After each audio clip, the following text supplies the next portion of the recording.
ভোরবেলার বেনারস তার সমহিমায় অপরূপ। খুব সৌভাগ্য হলে নাকি এত সুন্দর সকাল দেখার ভাগ্য হয়। বেনারসে আমার চতুর্থ ও শেষ দিনে ওশিঘাটের মর্নিং আরতি দেখে ওশি থেকে মণিকর্ণিকা ঘাট পর্যন্ত পুরোটা হেঁটেই ঘুরেছিলাম। Good morning travel freaks. আজকে আমার ট্রিপের fourth and the last day. এখন বাজে ভোর 4টা। আমরা এখন যাচ্ছি আস্সি ঘাট, সেখানকার ফেমাস মর্নিং আরতি সুবাহে বেনারস দেখতে। আমরা গোদলিয়া চক থেকে অটো নিয়েছি আস্সি ঘাট যাওয়ার জন্য। অটো ফেয়ার হলো 100 রুপিস।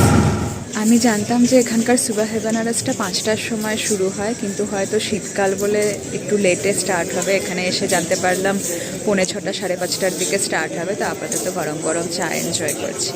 বিকেলবেলা আমরা এই জায়গাটায় আরতি দেখেছিলাম, আর মর্নিং আরতিটা এখানে হবে।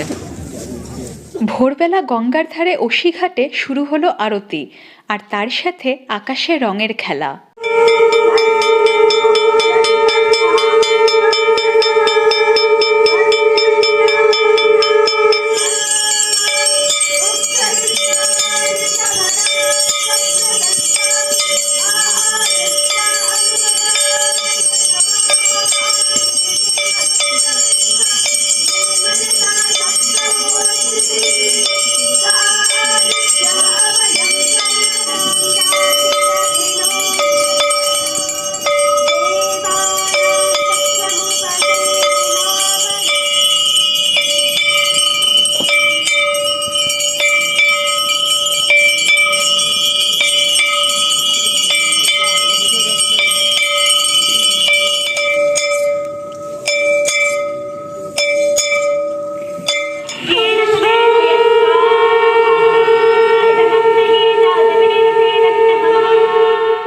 ভোরের আবছা আলোয় জেগে উঠছে ওশিঘাট।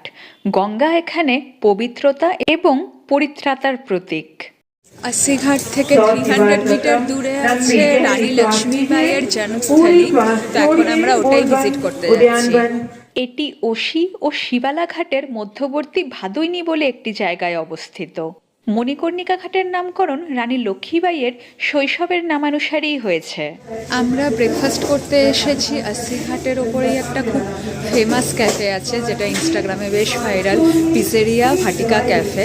এখানে সবাই ইন জেনারেল সন্ধেবেলা আসে, কারণ এটা হলো রুফটপ ক্যাফে আর খুব সুন্দর করে সাজানো হয়। সন্ধেবেলার এটার আলাদা ভাইবই থাকে, কিন্তু সে সময় এত ভিড় হয় যে আমরা গতকাল সন্ধেবেলা এসেছিলাম এখানে খাওয়ার জন্য, বাট আমাদেরকে প্রায় 1 ঘন্টা লাইনে দাঁড়াতে হতো। সেজন্য আমরা আজকে সকালটা চুজ করেছি।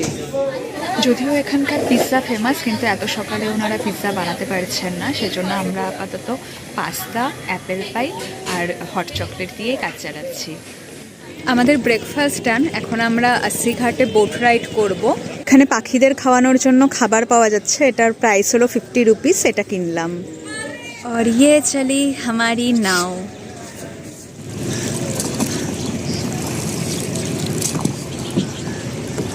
ये सब साल में जो बर्ड्स हैं, साइबेरियन बर्ड्स साल में एक ही बार आते हैं ठंड के मौसम में।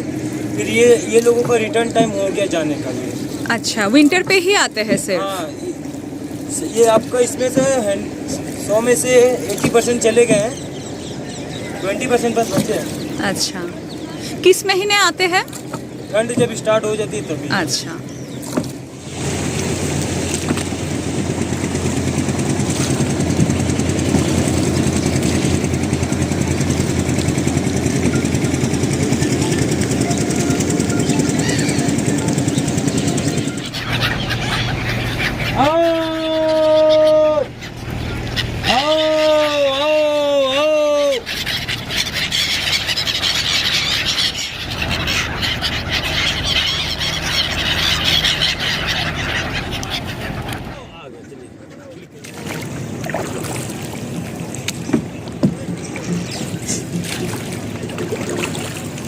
বোট রাইডের এক্সপিরিয়েন্স অসাধারণ ছিল। ডিটেলস অলরেডি আমি স্ক্রিনে শেয়ার করে দিয়েছি। এখন আমরা আস্সি ঘাট থেকে হেঁটে হেঁটে ঘাট ওয়াক করব। টার্গেট আছে মণিকর্ণিকা অবধি ওয়াক করার। দেখা যাক কতটা হাঁটতে পারি। মুহূর্তকে অনুভব করতে গেলে বেনারসে ঘাট ওয়াকের জুড়ি মেলা ভার। চারদিকে বিভিন্ন রঙের খেলা, বিভিন্ন ধরনের জীবনযাত্রা, প্রতিটি ঘাটই পরস্পর সংযুক্ত।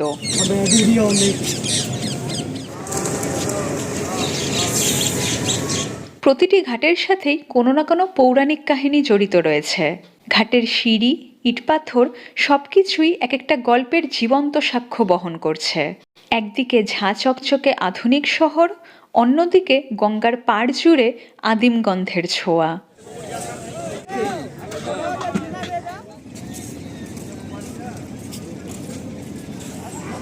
এই ঘাট ওয়াক করতে করতে প্রচুর পুরনো ফোর্টসের দেখা মেলে, যেগুলো কিনা এখন হোটেল প্রপার্টি হয়ে গেছে।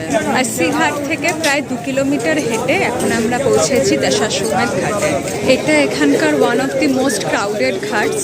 এখন আমরা এখান থেকে যাবো আরও 1 কিলোমিটার হেঁটে মণিকর্ণিকা ঘাট।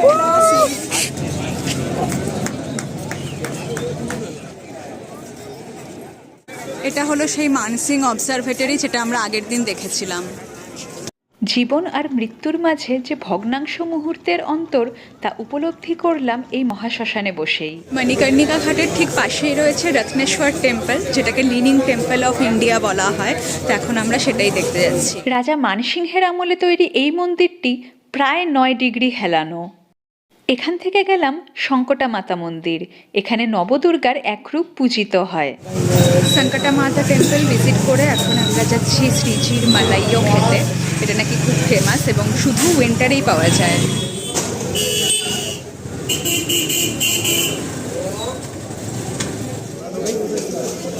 টেস্ট ওয়াজ গুড, বাট মনে হলো 60 রুপিস দিয়ে অনলি ফেনা খেলাম। নিচে 2 চামচ লিকুইড মালাই ছিল আর পুরোটাই ফেনা। আমার পেছনে যে লাইনটা দেখা যাচ্ছে সেটা হলো কালভৈরব মন্দিরে যাওয়ার লাইন। সেদিন সকালে আমরা অনেক ফাঁকা পেয়েছিলাম, লাইনে এক ফোঁটাও দাঁড়াতে হয়নি। এখন আমরা যাচ্ছি নমো ঘাট। তো আমরা মণিকর্ণিকা ঘাট থেকে বেরিয়ে এখান থেকে অটো নিয়ে নেব। মণিকর্ণিকা ঘাট থেকে আমরা মেন রোডে উঠলাম, দেন টোটো ভাড়া করলাম নমো ঘাট অবধি। আমাদের টোটো ফেয়ার নিচ্ছে 100 টাকা। আমাদের রাজঘাটের সামনে টোটো নামিয়ে দিয়েছে, সেখান থেকে বাই ওয়াক আমাদের নমঘাট পৌঁছাতে হবে। বিশ্বের বৃহত্তম ঘাটগুলির মধ্যে এটি অন্যতম। এটি প্রায় 900 মিটার বিস্তৃত। এটি বেনারসের 86তম ঘাট। 3টে প্রণাম দেখতে এতদূর এসেছিলাম। যাই হোক, এই ঘাটটা খুব সুন্দর করে সাজানো। সন্ধেবেলা বেশি ভালো লাগে এই ঘাটটা। সারাদিন ঘোরাফেরা করে প্রচণ্ড বিধ্বস্ত হয়ে গেছি। এখন আমরা আবার গোটদিয়া চকে ব্যাক করব। যেই টোটোটা করে এসেছিলাম সেটাতেই আমরা ব্যাক করব।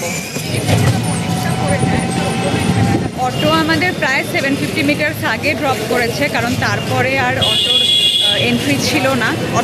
টোটো। তো আমরা বাকি রাস্তা হেঁটে হেঁটেই আমরা গোদলিয়া চক চলে এসেছি। সন্ধ্যে 6টা বাজে। একটা লম্বা ঘুম দিয়ে উঠলাম।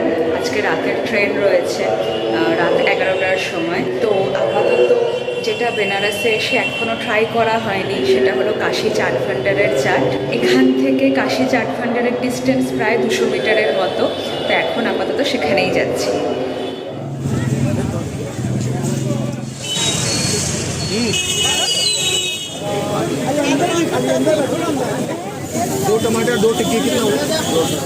একটা পাপড়ি চাট আর একটা টমাটার চাট খেলাম। টমাটার চাটটা অ্যাকচুয়ালি ওভার হাইপ ছিল, আমার তো পার্সোনালি একটুও ভালো লাগেনি, বাট পাপড়ি চাটটা খুবই ভালো ছিল।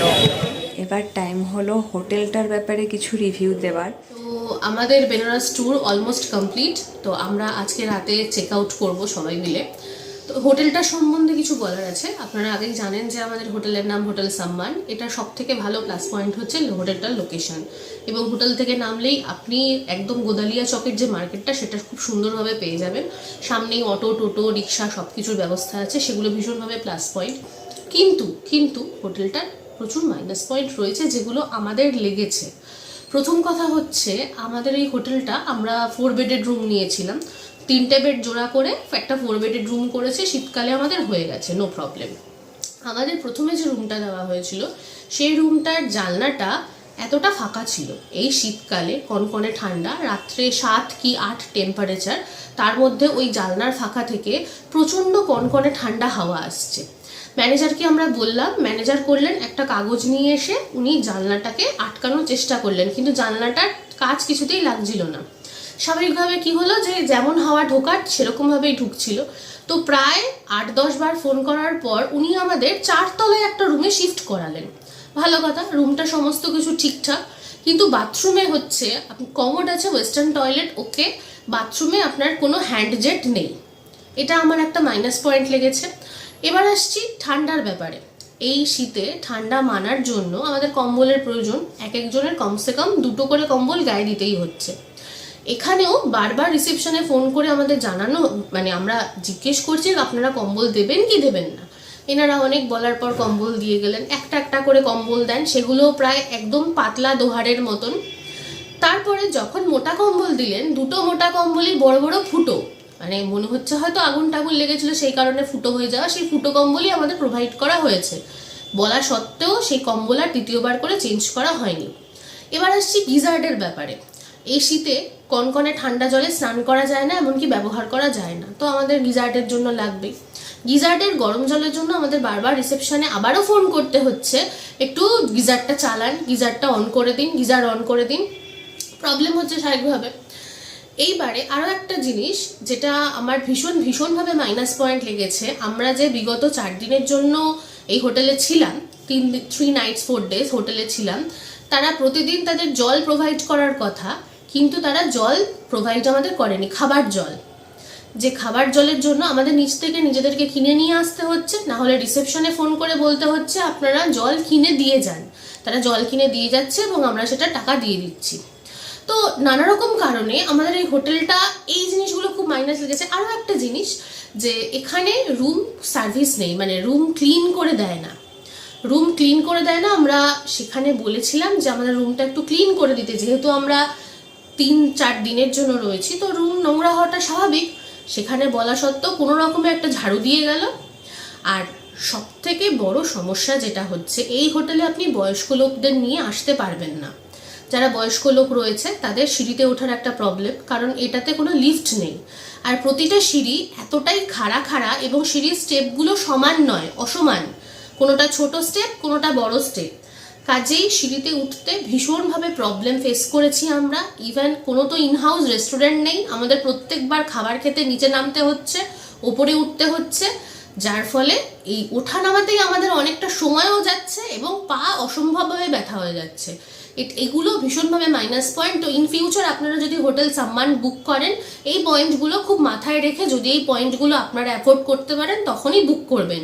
আর এই সমস্ত কিছুর জন্য আমাদের পার ডে অলমোস্ট 4000 করে টাকা গুনতে হচ্ছে রুমের জন্য। তো সমস্ত কিছু মাথায় রেখে আপনারা কিন্তু হোটেল সম্মানটা বুক করবেন। 8:30 বাজে হোটেল থেকে চেক আউট করলাম। আমাদের রাত 11টা নাগাদ বারাণসী জাংশন থেকে রাজধানী এক্সপ্রেস আছে, যেটা আমাদের এনজেপি পৌঁছাবে। আমরা গির্জা মোড় থেকে একটা রিক্সা নিয়েছি স্টেশন যাওয়ার জন্য। রিক্সা ভাড়া হলো 150 টাকা।